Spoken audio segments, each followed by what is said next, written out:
High earners face losing their 40% pension tax relief in next month's budget under plans to level up the economy. Boris Johnson will meet his new Chancellor Rishi Sunak for detailed talks about the forthcoming statement amid suggestions the pair are keen to relax spending rules.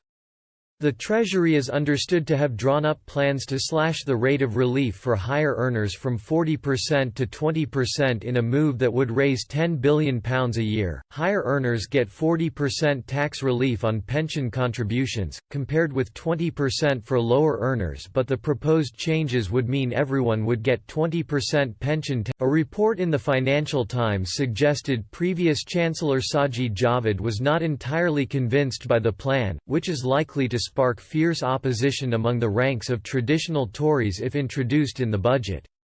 There are growing concerns on the Tory benches over hints Mr Johnson wants next month's budget to mount a tax raid on Middle England. Then Prime Minister has already had to scrap plans for a so-called mansion tax based on a nationwide revaluation of homes because of a backlash from Conservative MPs and grassroots supporters. He is said to have cooled on the idea of a high-value property levy to squeeze more cash out of high earners following the outcry. Downing Street has refused to comment on plans for the budget. Transport Secretary Grant Shapps, in an interview on the BBC One Andrew Marr show, pointed out that the Tory manifesto for the general election last December rules out specific tax rises. Former Tory Chancellor Lord Lamont said many Tory supporters were horrified by the idea of tax increases, including the so-called mansion tax.